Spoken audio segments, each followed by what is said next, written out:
If you, like me, watch military content on YouTube, you will easily come across hundreds or thousands of videos that make comparisons among different pieces of military hardware, with the purpose of identifying the best or the worst.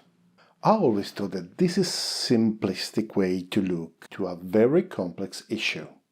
History is full of examples of weapons, systems and tactics that did not achieve their intended results in a context, while they worked well in a different one.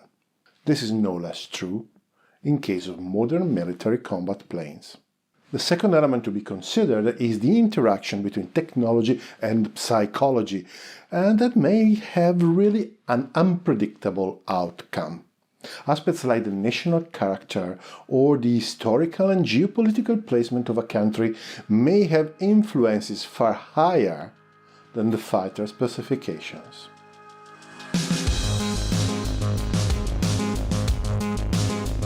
Welcome to 907 Star, the channel that helps you make sense of military history and military technology. Please stay with me till the end, because the stuff that we discuss here is not easily found anywhere else on YouTube.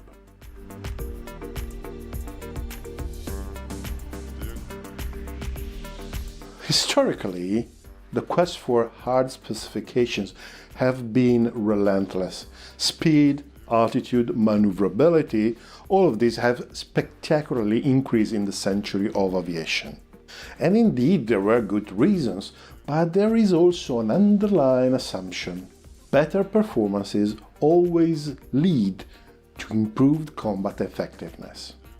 Well, this may or may not be true.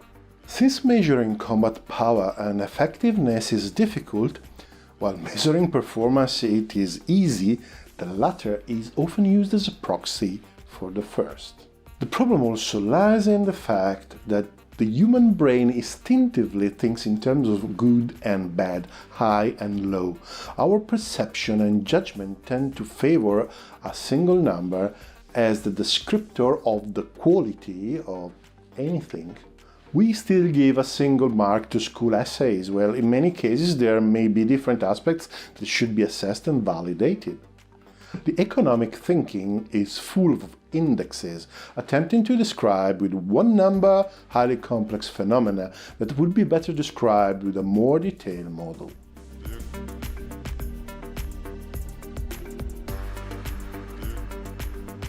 What we really should measure or estimate is the combat power, or the effectiveness of a specific weapon. These estimates often take the form of statistical indexes. Plane A can defeat plane B 70% of times, or 0.7 of plane A can defend against 1 of plane B, in principle. Calculations about the forces required for a specific mission revolve around similar concepts. To destroy target A, 5 hits of the weapon X are needed. Weapon X hits 50% of the times, so I need 10 of X to destroy the target. Another important element assessed at this level is the effect of the force multipliers that are supposed to affect and hopefully improve these statistical estimates. However, professionals know very well that the fog of war, or just sheer luck, can dramatically change the outcome of an operation.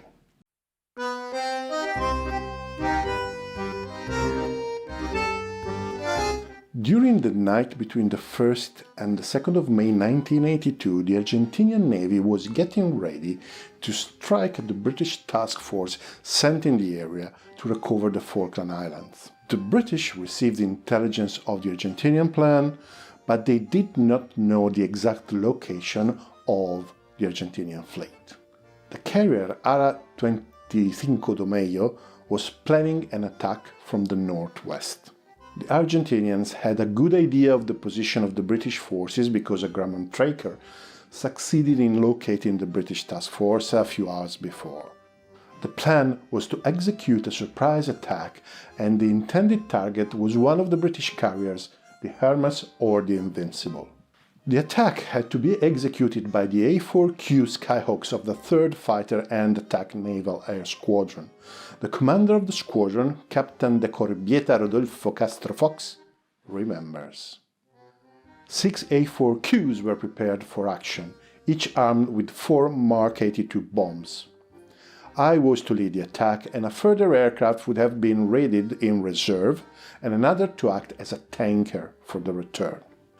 By using the table of probabilities, considering the capability of the British anti-aircraft defenses, of our initial 6 aircraft, 4 would get into a position to drop their bombs, and only 2 would make it back. Of the 16 bombs that we would release, there would be a probability of impact of 25%, in other words, 4 500-pound bombs. This could neutralize the aircraft carrier, and the loss of 4 aircraft would be acceptable. So everything was planned and made sense in terms of combat power, but meteorological conditions delayed the attack, and later the carrier was spotted by a flight of Harriers, losing the surprise element.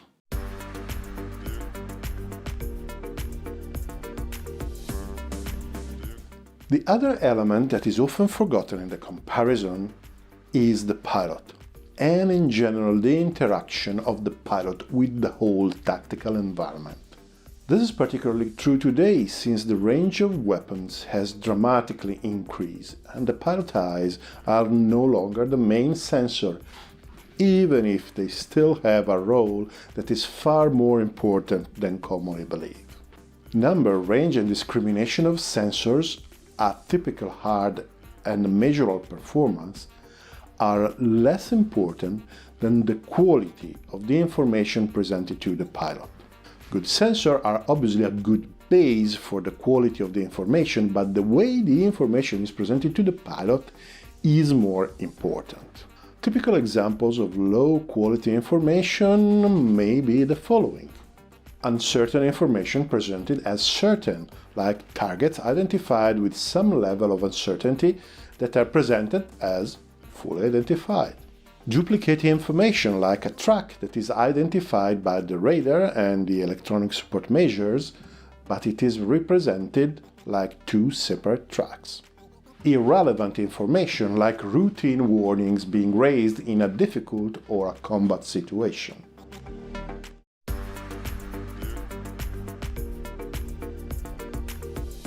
In an interesting blog post written by a Swedish professional, Wiseman Wisdoms, I found the following adage. Shooting far is good. Shooting right is better. Solving the problem without having to shoot at all is best. This may be an interesting approach, but it denotes in itself a specific attitude that may not be shared anywhere. Different approaches to combat do exist, and the right presentation of the data depends from the kind of approach to combat that is actually pursued. The same blog makes an interesting comparison between the doctrines and the resulting data presentations used on the Gripen and on American planes. American planes tend to present a lot of data, often in numerical form, and this reflects the doctrinal approach to battle. The pilot, the American pilot, is surely allowed to take autonomous decisions, but in practice this becomes the clever application of a series of recipes. The pilot is expected to reach a specific position at a specific altitude and speed, and shoot from a set distance and so on. If it doesn't work, there will be a plan B. If it doesn't work, there will be a plan C, and so on. The Russian doctrine, at least in the past, had been even more rigid and really strictly procedural. Now, if the pilot has to apply recipe after recipe, then the information presented to the pilot needs to guide him or her through this process, and, well, numbers just work best.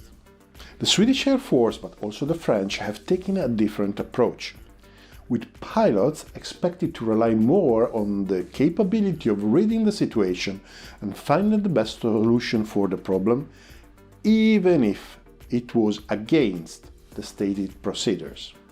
In the French Aeronaval, the pilots are actually expected to break the rules if there is a reason for doing so, while in the Swedish Air Force the pilots are allowed to constantly use their experience to improve the overall capabilities of the units. Those who turned out to be effective can pass their knowledge on to younger or less experienced colleagues on an immediate and informal basis.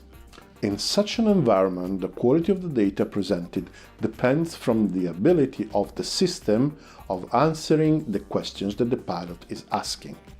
In this case, a more graphical, synoptic representation is best. For example, knowing how much fuel is remaining is useful. Knowing that it will be enough to intercept the target flying at high speed at the margins of the battlefield, well, is what is needed.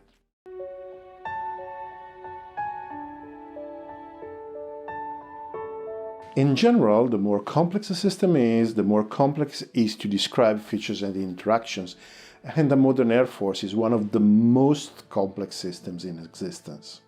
What we should actually compare is the combat power, the interaction of the different doctrines, and also we should assess the capabilities and the attitudes of the men involved in the clash. You can easily see that there are a lot of unknowns because combat power estimates and doctrines are largely secret, and judging men is one of the most difficult jobs in the world. So if you enjoyed this video, I'm sure you will love the videos that are going to appear beside me in the meanwhile. Please like, dislike, subscribe and hit the bell so you won't miss anything. And if you could consider supporting the channel on Patreon or Subscribestar, that would be amazing. In the meanwhile, thank you very much for watching, stay safe always, and see you next time.